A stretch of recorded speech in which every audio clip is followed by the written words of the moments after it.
প্রথমেই দেখে নেব আজকের 50টি তাজা খবর। শুরুতেই শিরোনাম। আগেই হুঁশিয়ারি দিয়েছিলেন শুভেন্দু, বাংলাতেও চালু জমা খরচ মডেল। বারুইপুর এনকাউন্টারের পর শুরু চর্চা। কালীঘাট তৃণমূলের মিছিল ঘিরে ধুন্ধুমার হাজরায়, উঠল চোর স্লোগান, বাজালো মাছ চোর গানও। একজন ভ্যান চালক যদি বন্দুক কেড়ে নেয় তাহলে? বারুইপুরে পুলিশি এনকাউন্টার ঘিরে একাধিক বড় প্রশ্ন অধীরের। বিমান সংস্থার সঙ্গে অবৈধ লেনদেন, তৃণমূলের 440 কোটির 3 অ্যাকাউন্ট ফ্রিজ করল ইডি। ভুয়ো ইডি অফিসার সেজে কলকাতার প্রাক্তন কাউন্সিলর মোনালিসাকে হুমকি, গ্রেফতার প্রৌঢ়। রাস্তায় প্রেমিকার নলি কেটে খুন, পরে আত্মহত্যার চেষ্টা যুবকের, হাড়হিম হত্যাকাণ্ড সোদপুরে। কৃষক বন্ধু প্রকল্পে বা 30 লক্ষের নাম, সুবিধা পেতে আবেদন করতে হবে কৃষক বন্ধু নিউতে। সৎ বাবা দাদুর লালসার শিকার নাবালিকা, স্কুল শিক্ষিকাদের অভিযোগে গ্রেফতার 2। অন্নপূর্ণা ভাণ্ডারের টাকা দিতে অস্বীকার, স্ত্রীকে বেধড়ক মারধর করে বাড়ি ছাড়া করার অভিযোগে গ্রেফতার স্বামী। পার্টি অফিসে ঘেরাও সিপিএম এর নেতাকর্মীরা, খবর পেতেই উদ্ধার করতে ছুটে গেলেন বিজেপি নেতারা। দখলদারি তোলাবাজি ছিল পেশা, দিদিগিরি চালিয়ে ধনকুবের, বিরোধীদের নিশানায় লাভলি। তৃণমূলের মিছিল ঘিরে ধুন্ধুমার, চোর স্লোগান দিল বিজেপি, হলো মারপিটও, পুলিশের দিকেই অভিযোগের আঙুল মমতার। পুলিশ অফিসারের কোমর থেকে বন্দুক ছিনিয়ে গুলি প্রভাসের, তারপর কিভাবে বারুইপুরে এনকাউন্টার, টান টান নাটক। অব্যাহত বুলডোজার অ্যাকশন, এবার হাওড়া ময়দানে গুড়িয়ে দেওয়া হলো 35টি অবৈধ গুমটি। পরকীয়ার জের, ব্যাংক থেকে টাকা তোলার পর নিখোঁজ, পরে ক্লাবে মিলল বধূর দেহ। বাড়িতে এসে আমাকে ভয় দেখিয়েছে, বড় অভিযোগ মমতার, পুলিশ ও শুভেন্দু প্রশাসনকে নিশানা প্রাক্তন মুখ্যমন্ত্রীর। উঠছে নিষেধাজ্ঞা, তুরস্ককে F-35 যুদ্ধবিমান দেবে আমেরিকা, নয়া বন্ধুত্বে কোন কাঁটায় উদ্বিগ্ন ভারত। গলায় পিস্তল ঠেকিয়ে 30 লাখ টাকা আদায়, দুর্গাপুর থেকে গ্রেফতার ভবানীপুরের ত্রাস ভিকি। নিজের হাতে গড়া দলে 440 কোটি টাকা কি হাতছাড়া হয়ে গেল মমতার? কড়া পদক্ষেপ ইডির, কি হলো জানেন? গুলি চালালে পুলিশ কি জয়নগরের মোয়া ছুড়বে? বারুইপুর এনকাউন্টার নিয়ে ডিসপারেট মন্তব্য সুকান্ত মজুমদারের। সুপ্রিম কোর্টের রায় মিলল স্বস্তি, বাঙালি অপবাদে পুশব্যাকের 1 বছর পর বাংলাদেশের জেল থেকে দেশে ফিরলেন সুইটি বিবি। মাত্র 20 দিনে তৈরি দুধিয়া ব্রিজের উদ্বোধন মুখ্যমন্ত্রী, পাহাড়ের দুর্যোগ মোকাবিলায় একগুচ্ছ প্রকল্পের ঘোষণা। থানার আইসিরা যেন বিজেপির ব্লক সভাপতি, আক্রান্তদের বাঁচাতে নিজেই বেরিয়ে এলেন মমতা, কালীঘাট থেকে তোপ বিজেপিকে। কর্মীদের কথা ভেবে ঘরে ফিরুন, বিদ্রোহী ঋতব্রত কাকুলিদের নিয়ে সুর নরম মমতার। সনাতন ধর্মকে দোষ দেবেন না, রাম মন্দিরে অনুদান চুরির ঘটনায় ফুঁসছেন অনুপম খের। নোংরা লোক, আমার উপরও কম অত্যাচার করেনি, কোনো দুঃখ নেই বারুইপুর এনকাউন্টারে নিহতের স্ত্রীর। বারুইপুর কাণ্ডের প্রতিবাদে কালীঘাট তৃণমূলের মিছিলে ধুন্ধুমার, জয় শ্রীরাম চোর স্লোগান বিজেপির, রণক্ষেত্র বালিগঞ্জ ফাঁড়ি। বৃহস্পতিবার রাতেই ইরানে ফের হামলার ইঙ্গিত ট্রাম্পের, প্রয়োজনে বিদ্যুৎ কেন্দ্র, জল পরিকাঠামো ধ্বংস করব, যুদ্ধবিরতি বাতিলের পরেই বিরাট হুঁশিয়ারি। এছাড়াও রয়েছে আরও বেশ কিছু গুরুত্বপূর্ণ খবর, পুরো বিস্তারিত জানতে ভিডিওটি শেষ পর্যন্ত শুনুন। বিরোধী দলনেতা থাকাকালীন তিনি হুঁশিয়ারি দিয়ে রেখেছিলেন, রাজ্যে তার নেতৃত্বের সরকার তৈরি হওয়ার পরই কি বাংলায় চালু হয়ে গেল জমা খরচ মডেল। বারুইপুরে পুলিশের এনকাউন্টারে 11 বছরের নাবালিকাকে নির্যাতন করে নৃশংস হত্যায় অভিযুক্তের মৃত্যুর পর এমনই চর্চা শুরু হয়েছে রাজনৈতিক মহলে। গত বছর ডিসেম্বর মাসে একটি সভায় বক্তব্য রাখতে গিয়ে তৃণমূল শাসনের রাজ্যে নারী নিরাপত্তা নিয়ে প্রশ্ন তুলেছিলেন তৎকালীন বিরোধী দলনেতা শুভেন্দু অধিকারী। রাজ্যে বিজেপির সরকার ক্ষমতায় এলে নারী নির্যাতনকারীদের সকালে জমা, বিকেলে খরচের নিদানও সেদিন দিয়েছিলেন শুভেন্দু অধিকারী। তৎকালীন বিরোধী দলনেতা সেদিন বলেছিলেন, এখানে অনেক মা বোনেরা এসেছেন, কথা দিয়ে গেলাম, রেকর্ড করে রাখুন বিরোধী দলনেতার কথা। বিজেপি এলে এই ধর্ষকদের আর আদালতে পাঠাবো না, সকালে জমা নেব, বিকেলে খরচ করব। যোগী আদিত্যনাথ, হেমন্ত বিশ্ব শর্মার দেখানো পথেই হাঁটব, বাড়ি বাড়ি গিয়ে কথা বলে দিন। গত রবিবার বারুইপুরের সূর্যপুরে পুকুর থেকে 11 বছরের নিখোঁজ নাবালিকার মৃতদেহ উদ্ধার হয়। গণধর্ষণ করে নৃশংস অত্যাচারের পর ওই নাবালিকাকে জলে ডুবিয়ে হত্যা করা হয় বলে অভিযোগ। সেই ঘটনার অন্যতম প্রধান অভিযুক্ত প্রভাস মণ্ডলকে নিয়ে গতকাল রাতে ঘটনার পুনর্নির্মাণ করাতে নিয়ে যায় পুলিশ। অভিযোগ, তখন এক পুলিশ অফিসারের সার্ভিস রিভলভার ছিনিয়ে নিয়ে গুলি চালিয়ে পালানোর চেষ্টা করে অভিযুক্ত। পাল্টা পুলিশের গুলিতে মৃত্যু হয় অভিযুক্ত প্রভাস মণ্ডলের। মেন নৃশংস পরিণতির জন্য যারা দায়ী তাদের মধ্যে অন্যতম প্রভাস মণ্ডলের এই পরিণতিতে খুশি বারুইপুরের নাবালিকা কিশোরীর পরিবারও। মুখ্যমন্ত্রীর উপর তাদের আস্থা আরও বেড়ে গেল বলেই জানিয়েছেন মৃত নাবালিকার বাবা। তিনি বলেন, দাদা বলেছিল দেখিস কেমন শাস্তি দিই। কালীঘাট তৃণমূলের মিছিলকে কেন্দ্র করে ধুন্ধুমার হাজরায়। বারুইপুর কাণ্ডের প্রতিবাদে বুধবার মিছিলের ডাক দেওয়া হয় কালীঘাট তৃণমূলের তরফে। কলকাতা হাইকোর্টের নির্দেশ মেনে বালিগঞ্জ ফাঁড়ি থেকে এই মিছিল শুরু হয়, কিন্তু মিছিল কিছুটা এগোতেই উত্তেজনা ছড়িয়ে পড়ে। মিছিলকে কেন্দ্র করে ওঠে চোর চোর স্লোগান, এমনকি রাস্তায় একপাশ দিয়ে ভেসে আসে মাচ্চোর গানও, যা নিয়ে ব্যাপক উত্তেজনা ছড়িয়ে পড়ে। খবর পেয়ে ঘটনাস্থলে ছুটে আসে বিশাল পুলিশ বাহিনী। বারুইপুর কাণ্ডের প্রতিবাদে মিছিল করতে চেয়ে মঙ্গলবারই কলকাতা হাইকোর্টের দ্বারস্থ হয় কালীঘাট তৃণমূল। শর্ত সাপেক্ষে আদালত মিছিল করার অনুমতি দেয়। সেই মতো বুধবার বালিগঞ্জ ফাঁড়ি থেকে মিছিল শুরু হয়, কিন্তু কিছুটা মিছিল শুরু হতেই পরিস্থিতি বদলে যায়। মিছিলকে কেন্দ্র করে ওঠে চোর চোর স্লোগান, এমনকি রাস্তার একধারে মাচ্চোর গানও বাজানো হয়। কালীঘাট তৃণমূলের অভিযোগ, ঘটনার সঙ্গে যুক্ত বিজেপি। শুধু তাই নয়, বিজেপির বিরুদ্ধে মিছিলে বাধা দেওয়ারও অভিযোগ কালীঘাট তৃণমূলের, যা নিয়ে একেবারে ধুন্ধুমার পরিস্থিতি তৈরি হয়। এমনকি এহেন অভিযোগকে কেন্দ্র করে রীতিমতো বিজেপি এবং কালীঘাট তৃণমূলের কর্মী সমর্থকরা হাতাহাতিতে জড়িয়ে পড়েন। খবর পেয়ে ঘটনাস্থলে ছুটে আসে বিশাল পুলিশ বাহিনী। কড়া হাতে পরিস্থিতি নিয়ন্ত্রণে আনেন তারা। তাৎপর্যপূর্ণভাবে এদিনই পুলিশের গুলিতে মৃত্যু হয়েছে অভিযুক্ত প্রভাস মণ্ডলের। পুলিশ সূত্রে জানা গিয়েছে, মঙ্গলবার গভীর রাতে ঘটনার পুনর্নির্মাণের জন্য প্রভাসকে নিয়ে যাওয়া হয়েছিল বারুইপুরের সূর্যপুরে। সেই সময় পালানোর চেষ্টা করায় গুলি চালায় পুলিশ। মৃত্যু হয় ধৃত প্রভাসের।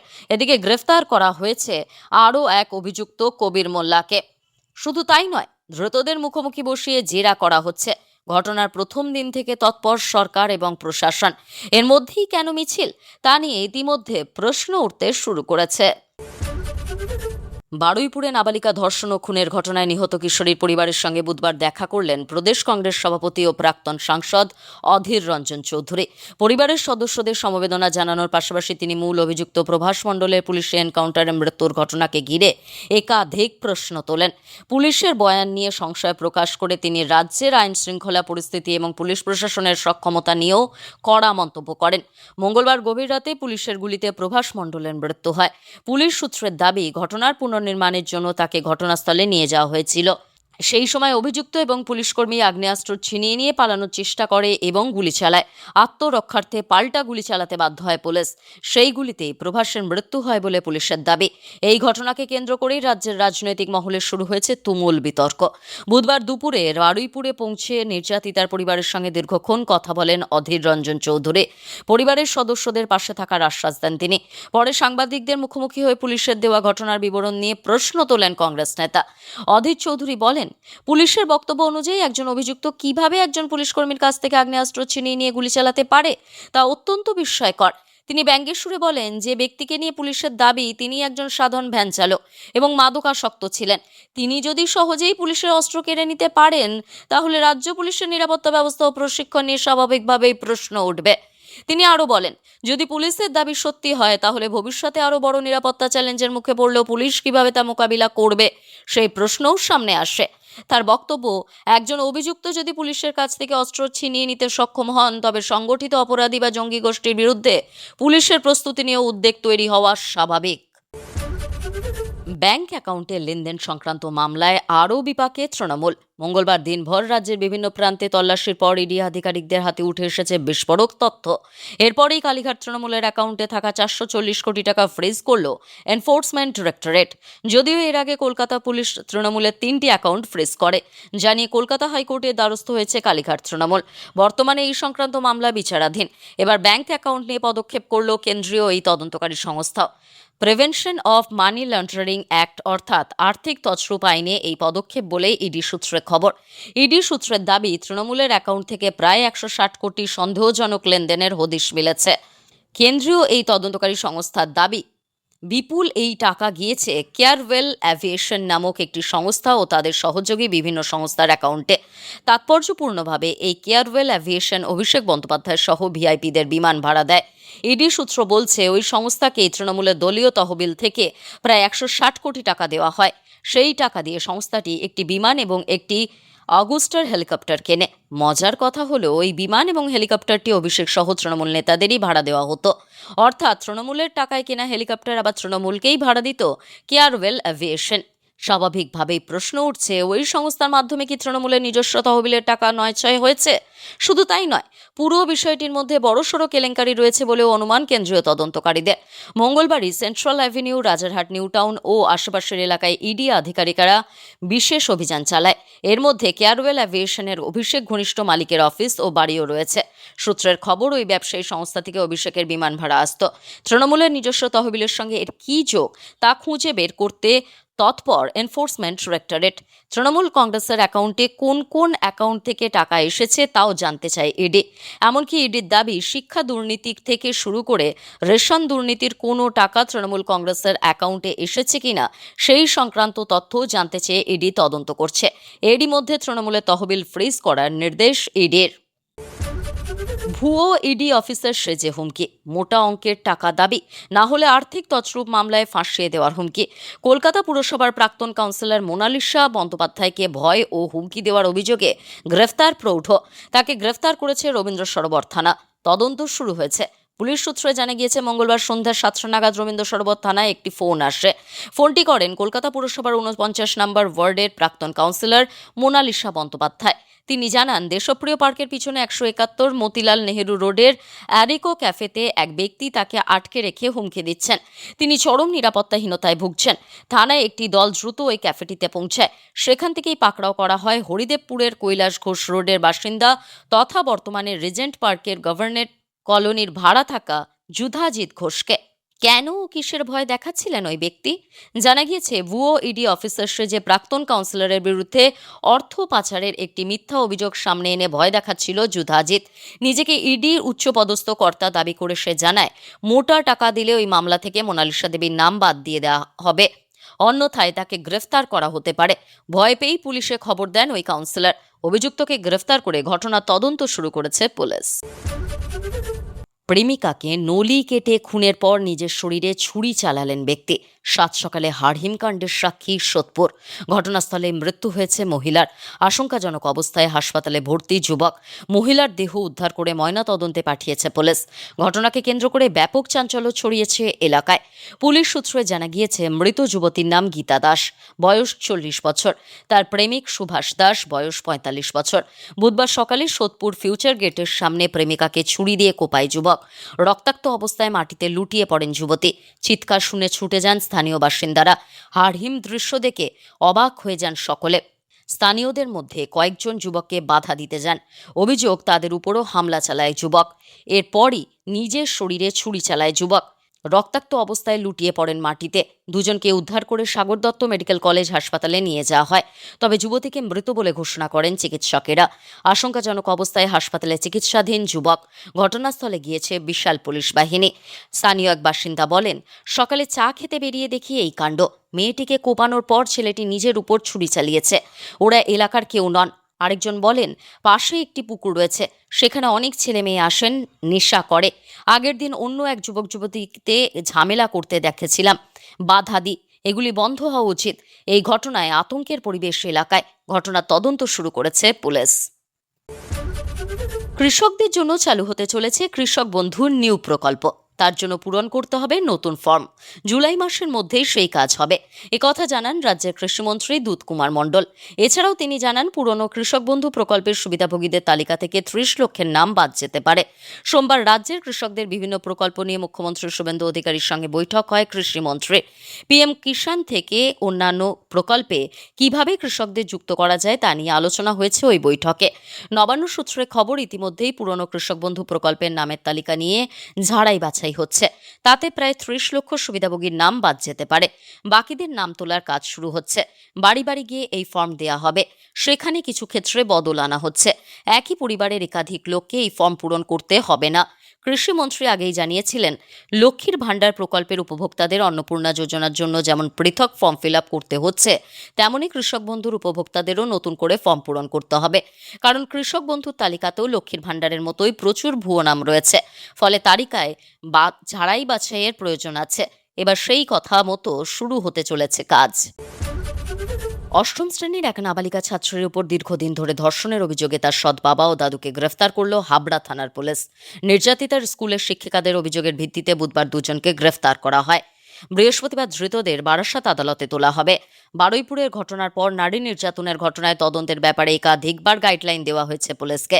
পুলিশ সূত্রে জানা গিয়েছে, হাবড়ার একটি স্কুলের অষ্টম শ্রেণীর ওই ছাত্রী বেশ কিছুদিন ধরে অস্বাভাবিকভাবে চুপচাপ ও অন্যমনস্ক থাকত। ক্লাসে পড়াশোনাতেও তার অমনোযোগ নজরে আসে শিক্ষিকাদের। কারণ জানতে চাইলে কান্নায় ভেঙে পড়ে সে।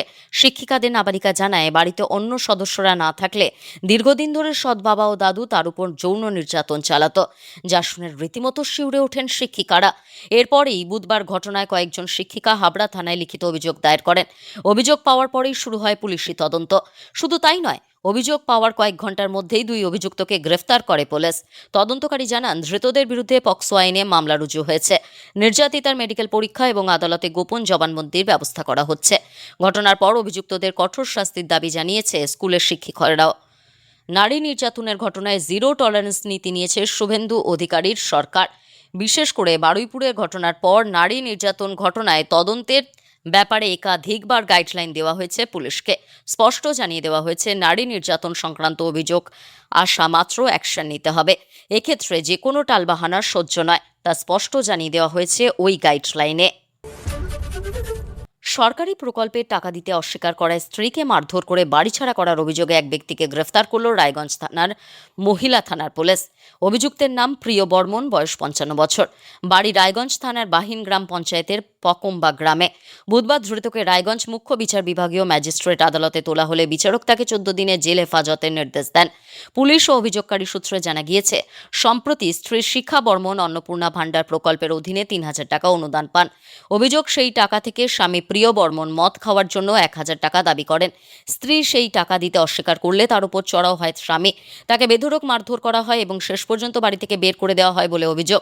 এই ঘটনার পর শিখা বর্মন মঙ্গলবার দুপুরে রায়গঞ্জ মহিলা থানায় স্বামীর বিরুদ্ধে লিখিত অভিযোগ দায়ের করেন। অভিযোগের ভিত্তিতে পুলিশ দ্রুত পদক্ষেপ গ্রহণ করে গতকাল রাতেই অভিযুক্ত স্বামীকে গ্রেফতার করে। ধৃতের বিরুদ্ধে ভারতীয় ন্যায় সংহিতা আইনের নির্দিষ্ট ধারায় মামলা রুজু করা হয়েছে। জখম ওই গৃহবধূকে চিকিৎসার জন্য রায়গঞ্জ মেডিকেল কলেজ হাসপাতালে ভর্তি করা হয়েছে। মহিলা থানার পুলিশের ওই তৎপরতাকে সাধুবাদ জানিয়েছেন স্থানীয়রা। অন্নপূর্ণা ভাণ্ডারের মতো জনকল্যাণমূলক প্রকল্পের টাকা মদ খাওয়ার জন্য দাবি করা এবং তার জেরে স্ত্রীকে নির্যাতনের ঘটনায় এলাকায় ব্যাপক নিন্দার ঝড় উঠেছে। বিডিও অফিসে সিপিএম এর ডেপুটেশনকে কেন্দ্র করে উত্তেজনা বাঁকুড়ার কতুলপুরে। ডেপুটেশন দিতে যাওয়ার আগে সিপিএম এর দলীয় কার্যালয়ে সিপিএম নেতা ও কর্মীদের ঘেরাও করে রাখলেন বিজেপি কর্মীরা। পরে খবর পেয়ে কতুলপুর থানার পুলিশ ও স্থানীয় বিজেপি নেতৃত্ব সিপিএম এর দলীয় কার্যালয়ে গিয়ে সিপিএম নেতা কর্মীদের উদ্ধার করেন। ঘটনাকে কেন্দ্র করে এলাকায় রাজনৈতিক মহলেও চাপানুতোর চলছে। সকলকে অন্নপূর্ণা যোজনার সুবিধা প্রদান সহ বিভিন্ন ইস্যুতে এদিন বাঁকুড়ার কতুলপুর বিডিও অফিসে ডেপুটেশন দেওয়ার কথা ছিল সিপিএম এর। সেই ডেপুটেশন দিতে যাওয়ার আগে কতুলপুরের সিপিএম কার্যালয়ে দলের নেতা কর্মীরা জমায়েত করে জ্যোতি বসুর জন্মজয়ন্তী পালন করছিলেন। সেই সময় আচমকাই বেশ কিছু বিজেপি কর্মীর সমর্থকরা সিপিএম এর দলীয় কার্যালয়ে ঘেরাও করে বিক্ষোভ দেখাতে শুরু করেন বলে অভিযোগ। এই ঘটনাকে কেন্দ্র করে এলাকায় সাময়িক উত্তেজনা ছড়িয়ে পড়ে। খবর পেয়ে বেশ কিছুক্ষণ পরে সিপিএম এর দলীয় কার্যালয়ে হাজির হন স্থানীয় বিজেপি নেতৃত্ব। আসে কতুলপুর থানার পুলিশ। তারাই বিজেপির বিক্ষোভকারীদের সরিয়ে সিপিএম নেতা কর্মীদের ঘেরাও মুক্ত করেন। স্থানীয় বিজেপি নেতৃত্ব যদিও বলছে নেপথ্যে রয়েছে জনরস। কতুলপুরের মণ্ডল সভাপতি কেশবী নাগার জানান, মাত্র কয়েক মাস আগেই নতুন সরকার গঠিত হয়েছে। তার মাঝেই মানুষকে ভুল বুঝিয়ে সিপিএম এর পথে নামার চেষ্টা করাতেই তাদের জনরোষের মুখে পড়তে হয়েছে। অন্যদিকে বিষয়টি নিয়ে মুখ খুলতে চাননি সিপিএম নেতৃত্ব। সীমাহীন দুর্নীতি। তৃণমূল জামানায় অবৈধ মদের কারবারে মদত, তোলাবাজি, সরকারি জমি আবাসন দখল করে বিক্রি, সরকারি প্রকল্পের সামগ্রী অপব্যবহারের অভিযোগ সহ একের পর এক দুর্নীতিতে নাম লিখিয়েছিলেন দুর্গাপুর নগর নিগমের 24 নম্বর ওয়ার্ডের প্রাক্তন কাউন্সিলর লাভলি রায়। বিরোধীদের দাবি, দুর্নীতিতে ভর করেই কোটি কোটি টাকার সম্পত্তির মালিক লাভলি। বিরোধীদের অভিযোগ, তৃণমূল জমানায় 24 নম্বর ওয়ার্ডের তৎকালীন কাউন্সিলর লাভলি রায়ের কথায় নাকি বাঘে গরুতে এক ঘাটে জল খেত। অভিযোগ, ছোট ব্যবসায়ী, হকার, ঠেলাগাড়ি চালক, ফল ও সবজি বিক্রেতা থেকে শুরু করে স্থানীয় সব দোকানদারদের কাছ থেকে নিয়মিত মাসোহারা যেত ওই কাউন্সিলরের কাছে। টাকা দিতে অস্বীকার করলে ব্যবসা করতে দেওয়া হতো না, চলতো লাগাতার হুমকি। মামরা বাজারকে ঘিরেও একাধিক অভিযোগ সামনে এসেছে। দীর্ঘদিন ধরে ওই বাজারে একটি প্রভাবশালী গোষ্ঠীর নিয়ন্ত্রণ ছিল। ওই ওয়ার্ডেই যাবতীয় দুর্নীতির নেপথ্যে ছিলেন এই লাভলি। পাশাপাশি এলাকায় অবৈধ মদের কারবার চলার ক্ষেত্রেও তার মদতের অভিযোগ তুলেছেন বিরোধীরা। আরও অভিযোগ, সরকারি জমি দখল করে দলীয় কার্যালয় তৈরি করেছিলেন লাভলি। বিরোধীদের দাবি, সেই কার্যালয় কেবল তৃণমূলের কর্মকাণ্ডের জন্য নয়, সরকারি বিভিন্ন প্রকল্পের সামগ্রী মজুত করে রাখা হতো সেখানে। সবুজ সাথী প্রকল্পের সাইকেল, নির্মল বাংলা প্রকল্পের সামগ্রী এবং অন্যান্য সরকারি জিনিসপত্র সেখানে রাখা হতো বলে অভিযোগ। এমএএমসির সরকারি আবাসন নিয়েও প্রশ্ন উঠেছে। বিরোধীদের অভিযোগ, সরকারি আবাসন দখল করে তা বিক্রি করার একটি চক্র সক্রিয় ছিল এবং সেই ঘটনায় লাভলি রায়ের নাম উঠে এসেছে। পাশাপাশি তৃণমূলের শাসনকালে বিপুল প্রতিপত্তি গজিয়ে উঠেছে লাভলি রায়। বিজেপির মণ্ডল সভাপতি বুদ্ধদেব মণ্ডলের অভিযোগ, তৃণমূল আমলে এলাকায় কার্যত ত্রাসের পরিবেশ তৈরি হয়েছিল। এমন ব্যবসায়ী খুঁজে পাওয়া কঠিন, যিনি কোনো না কোনোভাবে চাপের মুখে পড়েননি। ঠেলাগাড়ি নিয়ে ব্যবসা করতে আসা সাধারণ মানুষকেও নানা বাধার সম্মুখীন হতে হতো।